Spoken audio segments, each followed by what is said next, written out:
Welcome in to week 2 of the NFL season on the Betting the Pitch podcast network. I'm your host, real_G Warner, joined by at A_Schnicker. I was a little thrown off by your name actually showing up on the Oh, sorry. bottom. It's all good. It's all good. You look very dressy on this Wednesday. We're normally going to record this Tuesday night, but unfortunately, I had a little bit more to do than I thought yesterday on my return from Europe, but I'm back. I've watched almost every NFL game, so I feel good at this point. How do you feel about the NFL in week 1?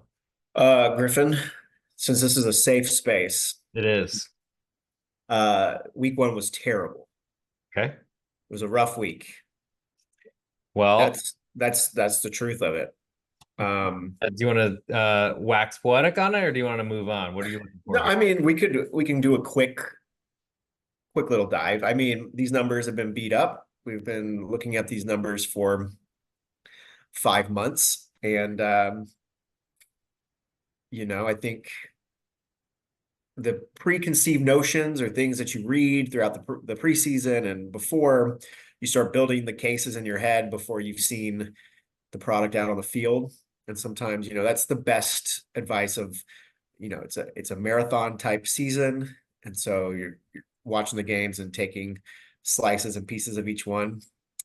Thankfully, there was some responsibility. So we didn't go crazy with week one because those lines have been beat up for 5 months. Okay. So, Okay. but everything that I thought was going to happen, it didn't happen. So how about that before we before we get into breaking down these week two games? Well, I'm glad it's a safe space. Just you and I listen to this thing, and whoever is downloading or streaming or Hey, anything you got of to give those sort of people you things. got to give them the honesty here. But I I know I that we'll pick it up quick. I appreciate that. I mean, we're still on a pretty good run, 13-7 our last 20, 65%. We had a really good end of the season last year. Hoping to have a better, I think. Well, the playoffs were great. We're just trying to keep that momentum going. Our best bets were 1-1 our first episode.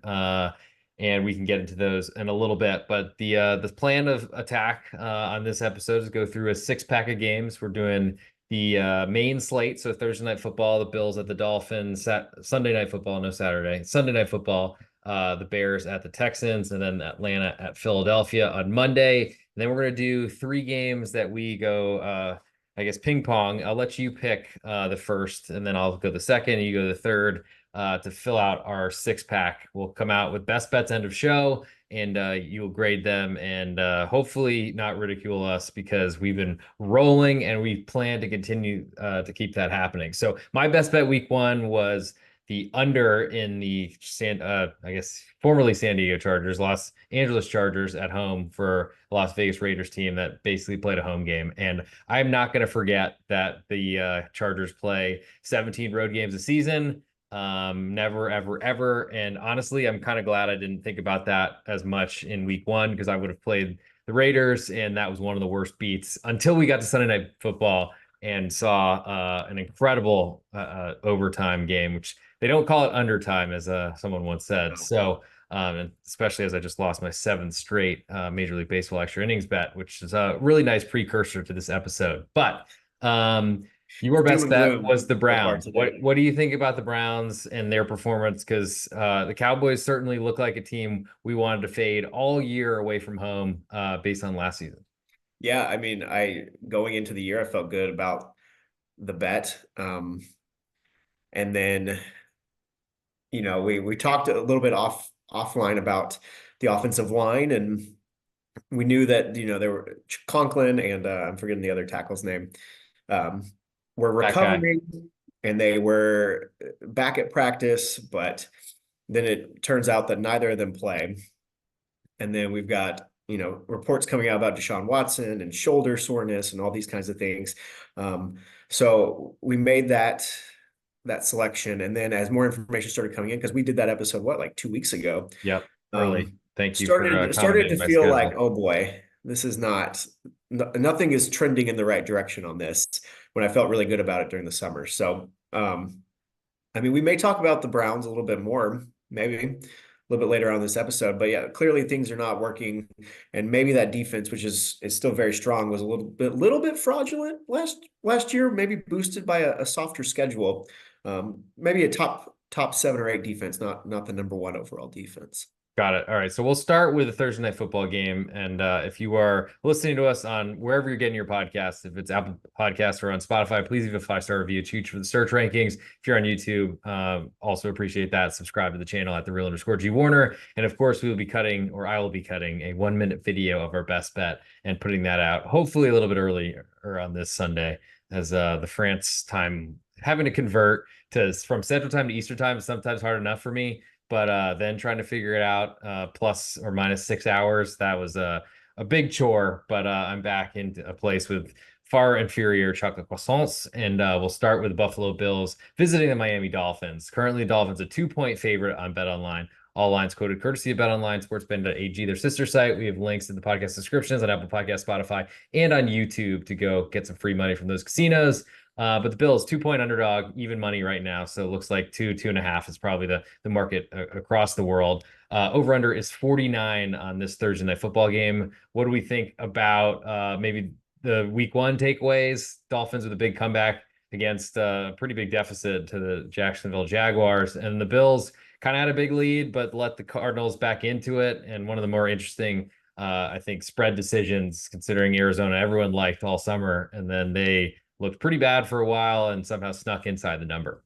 Yeah, kind of similar to last year, what they were able to do throughout the season.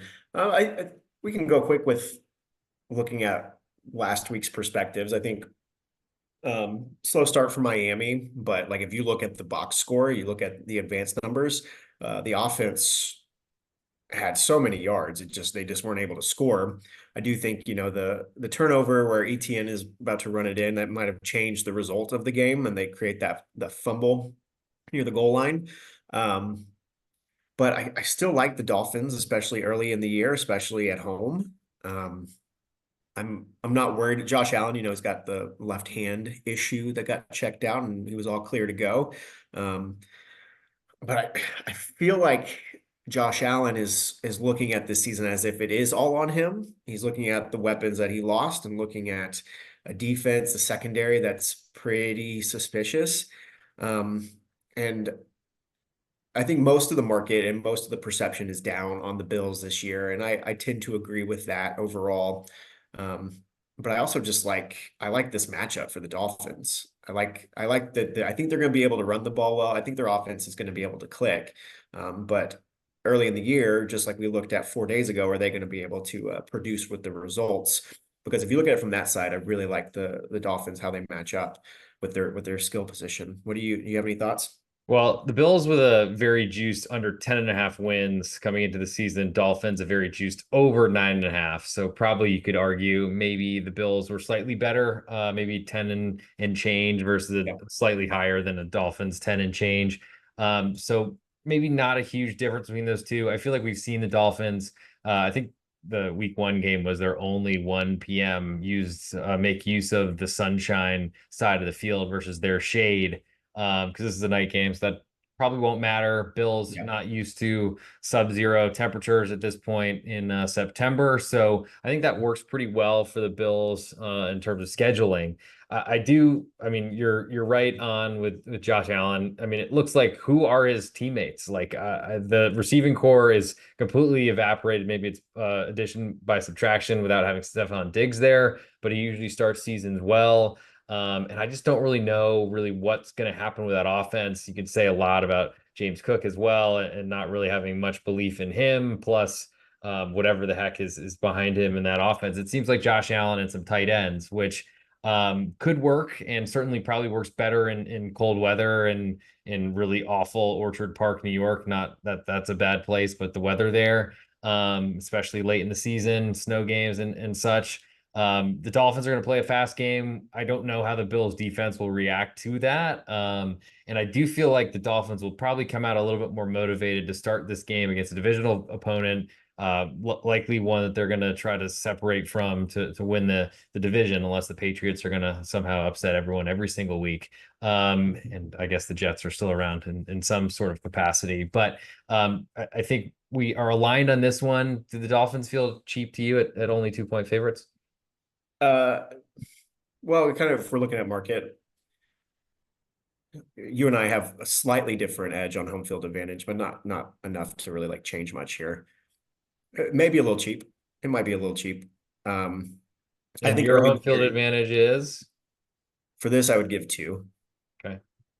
Um, and so and then we get into the like I think the Dolphins are a better team than the Bills. So yes, my power ratings might have a little bit of an advantage there. I mean, Miami's defense was the question coming into the year. You know, you've got your pass rushers that are still recovering from ACL injuries, and I was pleasantly surprised with what they were able to create against Trevor Lawrence and the Jags last week. So um, yeah, I this is an interesting one that I kind of like the Dolphins with. Yeah, so the Bills swept the series last season. I do think that is meaningful, at least in Yeah. some. Dolphins were killing everyone, were probably the darlings, then went to the Bills and lost by I think 4 touchdowns. And then last game of the season, I want to say, is what decided the division, the Bills being the Dolphins, and it forced the Dolphins to go on the road to Kansas City. I think that all matters in the preparation potentially for the Dolphins. I think that all fits into a narrative that then backs the home team. So I think my biggest interest on Thursday Night Football is to back the Dolphins as a home favorite. Yes, -2 would be nice. -120 is tough to win in any sport betting that over a long run, but clearly it's better to win by two to push than lose on versus laying 2.5 points. But we'll move to Sunday Night Football and give some more time potentially later in the show to discuss other games. But it's a doozy here. The Chicago Bears, a 6 point underdog at the Houston Texans. Total is 45.5. And got to say, Chicago with a huge comeback victory against the Tennessee Titans. Thought a lot aided by a really poor decision by Will Levis, the Titans quarterback, who, oh man, I just have a lot of flashbacks to last season back in the Titans as they were pretty much who I was betting every week of the season. And started off the year very well. Really miss you, Mike Vrabel. But the feeling of Tennessee blowing leads is still here. But for the Bears, I thought got a lot of respect coming into the season, a lot of love for them and their season win total as well. And they are starting a rookie quarterback. So that to me is something I was questioning. Huge win for their season win total for certain if they'd lost at home to the lowly Titans. On the other side, the Texans kind of battled with the Indianapolis Colts. And honestly, last year, I feel like the Texans and their love affair that started this season might not have even happened if Indianapolis was better coached and made some better Yep. decisions in Yep. a game, I think at home in Indianapolis, which was basically for the division or for a playoff spot. Feels like the Texans are pretty richly valued as a 6 point favorite at home to the Bears, especially after saying how much love was out there for the Bears coming into the season. Total at 45.5. What do you think about this one? Yeah, I think you're seeing a reaction from Caleb Williams's performance and just the offense in general. And no, it's easy to look at the scoring plays for the Bears and say, okay, this was what a special teams touchdown and just a third down play. I don't know. Man, we could talk for 20 minutes about Yeah, what yeah. Lewis was Let's thinking in that let's let's situation. leave Will Levis as far as Um, discussion as possible, I think. okay, so I'm a big fan of the Bears defense. I certainly did not expect that performance from Caleb Williams. I mean, yes, it's a rookie quarterback making his first start. I wasn't expecting him to go out there and just light it up. But I mean, we can go back 1 year ago to look at CJ Stroud's rookie starting playing at Baltimore and dealing with weather and all sorts of bad deals. And I think they ended up losing by 7. He looked better than Caleb did on Sunday. But yeah, there's something interesting with the Texans and just how much they've become like they're up there with the Chiefs in terms of how Most people, beloved, are yeah. you saying most respected by the odds makers and by the betting market, I or I just like think fanboys out there that think they're going to be really good without really considering a pretty low season win total coming to the season and a lot of good fortune last year? yeah, I think you kind of nailed it with all of that. Um, I think the public perception is that they are elite, and I'm not saying I think they actually are very good, but like 6 points, I, I feel like we're seeing a massive swing here, which we're going to see more in the first few weeks. You know, you're gonna get a better indication, and so it may be time to make some adjustments like that. Um, this just gives me weird feelings. I would not. and you know, I'm fine with playing favorites. I'm not Griffin over here. So, but to be putting a Texans bet down nearing a touchdown makes me feel I would feel really uncomfortable with that ticket. Yeah, I don't get it. I mean, I do understand that the Bears looked pretty bad and relied on some non-offensive playing touchdowns. I think the biggest problem for the Bears here potentially, I mean, if you had over 94 passing yards in the debut of Caleb Williams, you would have lost that bet. To me, that doesn't seem like a good matchup for a very high, like potent offense like the Yeah. Texans seem to have. So I think to your point, the Bears defense is going to have to play really well, or at least keep the Texans out of the end zone and force, or maybe even allow their rookie quarterback to get some, I guess some weight under him, his skis under him, whatever the correct phrase would be. Price seems too big to me. So I'm interested in the Bears, but that might be more of a let's see what happens. But if you have a gun to my head and I have to pick something here, I'll probably go Bears +6.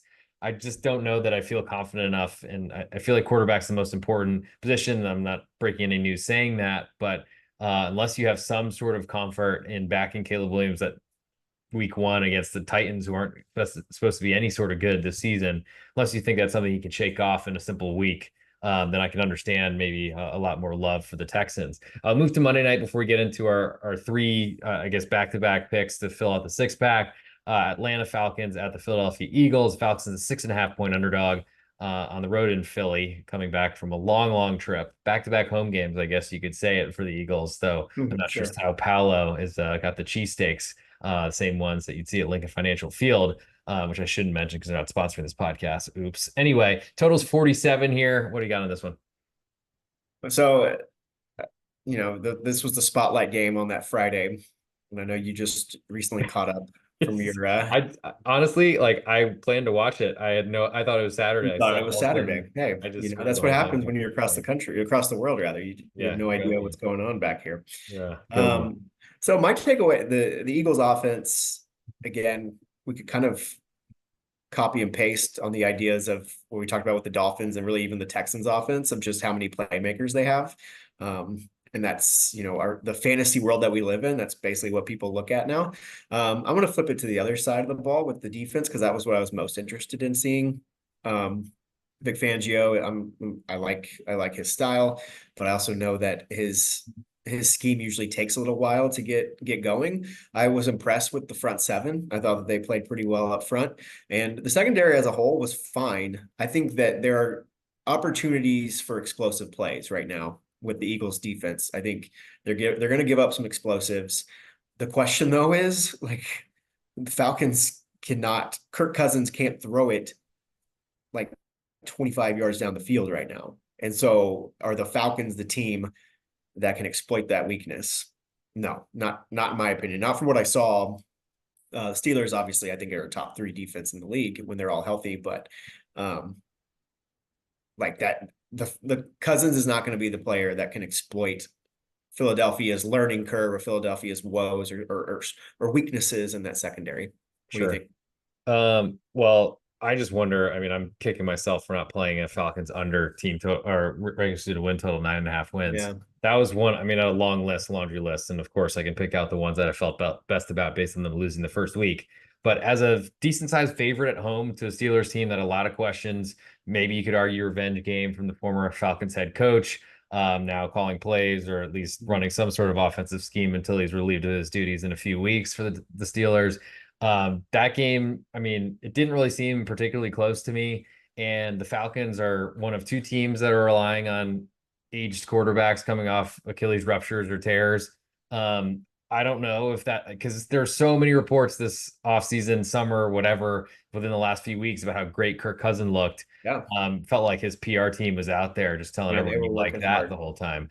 Yeah, Which maybe we need to get one for our own show. But yeah, at this point, we'll see. We'll, I guess, foot that bill. I think the Eagles, though, if I may, Jalen Hurts is not a quarterback. I continue to say this, and I just watching some of the decisions he was making because I just recently finished this Brazilian display. If you were watching football for the first time that they use your hands for, instead of Jogo Bonito. I don't understand any sort of interest in being like, who cares about this game? Yeah, there's a lot of points scored. I guess that's cool. But the Eagles quarterback looked horrible. The Packers quarterback got hurt, and I don't really know that that was a great recipe for other than trying to figure out what spikes to wear on a soccer field is essentially one of the best, I think, takeaways of the evening.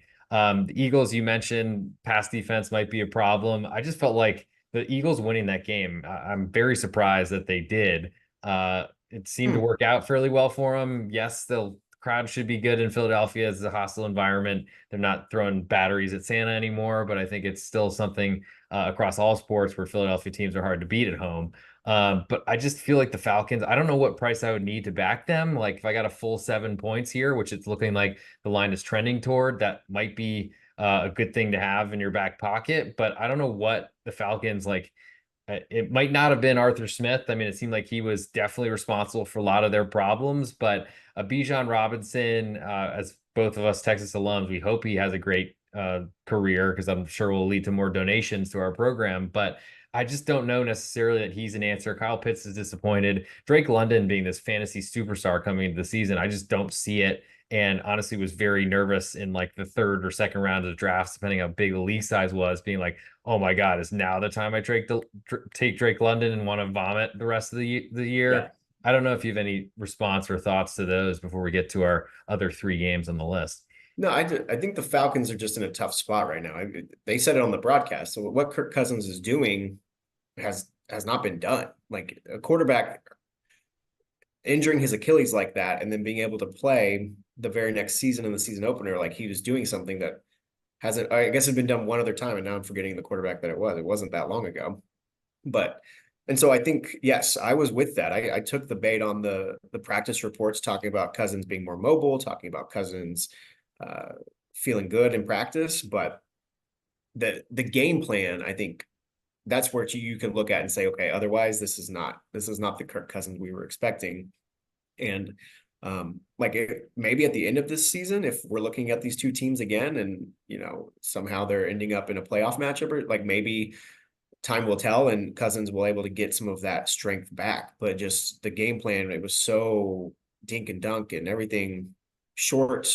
I I couldn't bet the Falcons in this one, All right, let's do especially one more thing about the Eagles and their new offensive coordinator who's going to turn Jalen my Hurts guy, into a passer. my guy. I will reserve my thoughts on that one. You tell me what you thought about the opener and in general how you think that relationship has looked after one game.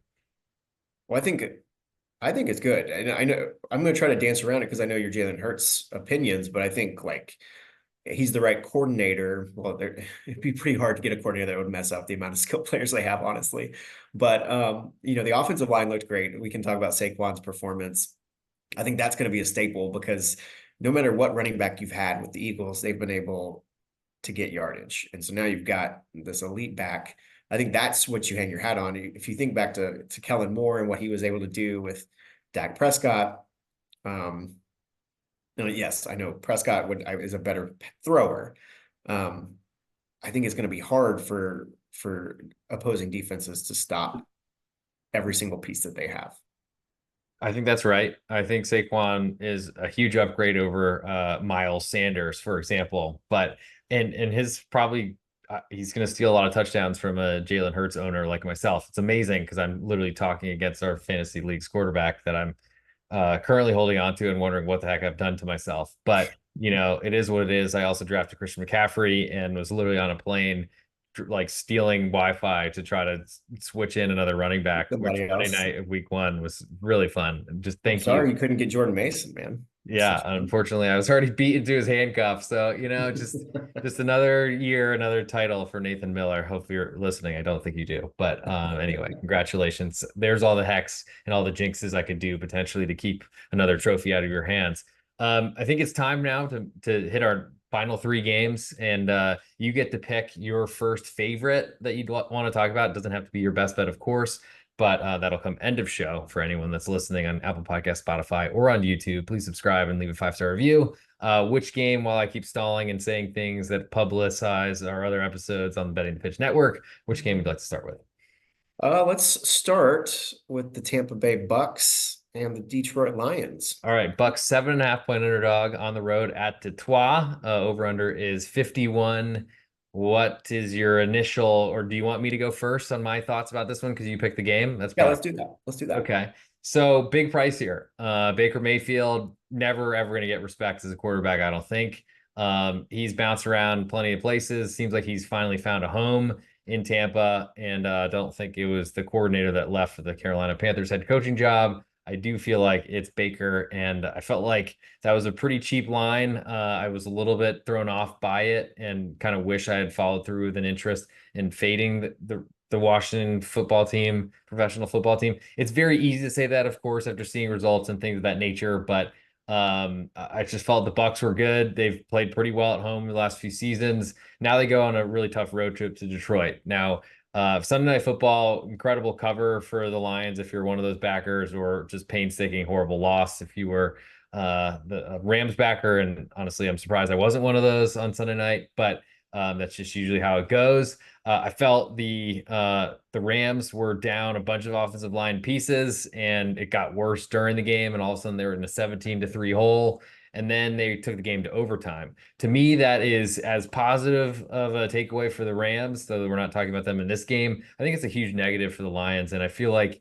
maybe this Dan Campbell thing, like I wonder if there's a ceiling where now that the Lions are this big favorite, potentially with a bunch of home games this year to build Jared Goff up and not force him into the unfriendly nature or whatever weather outside of a dome stadium. Of course, he's going to play indoors here. But to me, it feels like a very potent offense is coming in to face another potent offense. And I just don't know that I've trusted Detroit at all in this type of, I guess, favorite type of seat because they haven't been in it. So I'm interested in the Bucks plus 7.5, and I like over 51. Oh, I like both of those. It's a good call. I I kind of just wanted to talk about Tampa with this because I think both of us, I hope I'm not speaking for you with this, but I don't think either of us were expecting a return, another, yes, it's been 1 week, but the Bucks offense, uh, it looked really good. And I actually think that the Bucks can replicate what the Rams did to basically, control the game. They ran maybe what 30% more plays, maybe 50% more plays than Detroit did. And I think where they put Chris Godwin, where he's mostly in the slot, I really like him. Mike Evans will never Never go away. ages, never ages. Uh, What's dead cannot die. Sure. no, like I feel like we need to kind of do and this is also part of the early part of the year is you need to make adjustments based off what you see in that moment. I was really impressed with the Bucks offense, and yes, I think you've nailed it with that. With that, maybe the offensive coordinator was not the key that was keeping it all together. Todd Bowles has also been like, it feels like he knows he's got something good. I always know that his defense is going to be good, but the way that he is engaging, this is also narrative, but like he's a different kind of guy with the media right now. He feels confident, feels like they have the pieces in place, and yeah, kudos to Mayfield for figuring it out after a little while and getting paid and being a leader. I guess as you mature and get older, maybe he's in the right spot for that. We did see this game last year, and it was a Lions domination in Tampa. 20-6, I think, was the final there. And we also saw this in the playoffs as well. So this will be the Bucks going back to that site. Yeah, I think this might be another time where you could. The Rams were the right side. The Rams should have covered. And so I think this might be another chance to pick away at an underdog that looked really, really good in week one against a team that's got a lot of love in the market.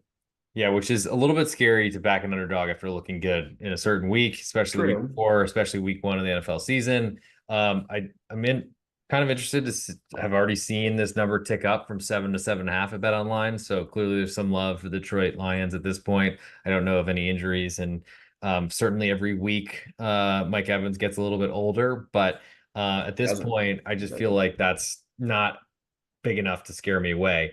For my biggest interest on this card, I'm going to go with those Los Angeles Rams, a 1 point underdog on the road at Arizona. Totals 49.5 in this one. What do you think about this game? It's gross. It's gross. Okay. That's my That's one takeaway. way. Did you Uh, expect the Rams to be underdogs? no, no. And I did not that's either. what's creating. I mean, it's not that far away, but like that's what's making me pause a little bit. Okay, with the Rams, let's look at this. Stafford is still not totally healthy. Nor is the offensive line. Nor is the offensive line. They last year they caught some pretty sweet breaks. Maybe this is the turnaround of that, but like also the defensive line, like we could point out to the other side and be like, okay, Aaron Donald is not with them anymore, but they were good. And that was to me that I was watching the trenches with that because I do think the Lions have one of the best offensive lines. And so for them to get that kind of push, for them to be able to get pressure and stop the run game until the overtime when it's week one and everyone's gassed. And Yep. I thought that they, for 90% of that game, played really, really well. And so that's what's giving me pause because the line is uncomfortable. That's all I got. Nakua probably missing is what I'm thinking from this number, plus the many injuries. But let's face it, I mean, the Cardinals didn't look great, had a huge kickoff return touchdown in a world that we're Yeah. trying to get more kickoffs. I don't know that Kyler Murray's ever been that. I mean, I remember way back when I was listening to the BS podcast and the I think the Cardinals were the best team in football, and Bill Simmons put them in the Super Bowl. Literally since then, the ship has been on fire, sinking every second. I'm not necessarily sure what to make of the Cardinals just yet. I mean, good cover on the road at Buffalo, hard to do, but that doesn't interest me as much. How about your pick for our last game on this list? And then we'll Okay. get to a little bit of a preview for next episode, or at least some best bets.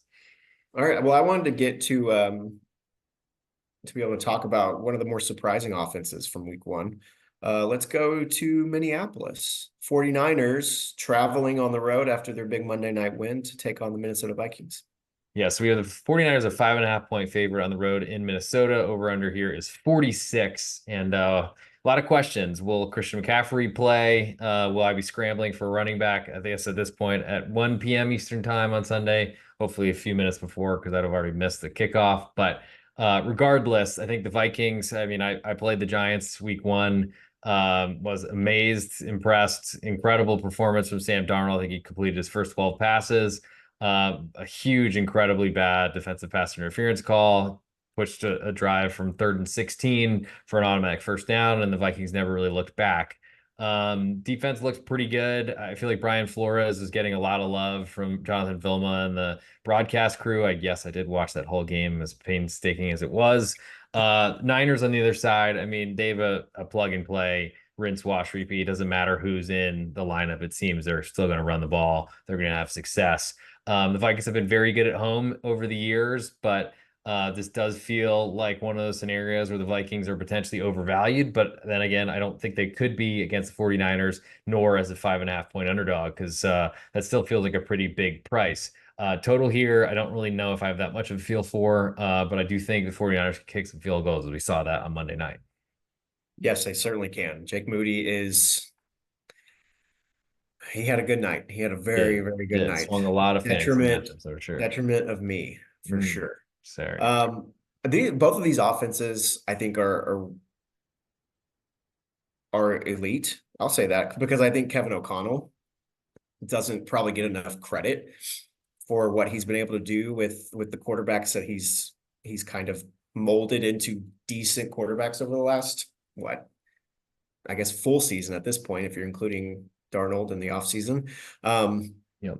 The 49ers or defense to me, like they've got all the pieces and that secondary is lights out, but I also wasn't amazingly impressed. I didn't come away from that being like, man, this 49ers defense didn't miss a beat.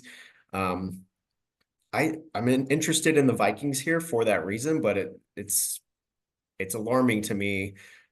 This was a big year for Purdy, and I know we're only one weekend again, but he looked like he had taken another step in that progression. And this is kind of him going back to the scene of a Monday night game last year where he had, I think, 3 interceptions. There was that wild Jordan Addison touchdown that went off 49ers hands into his for the touchdown.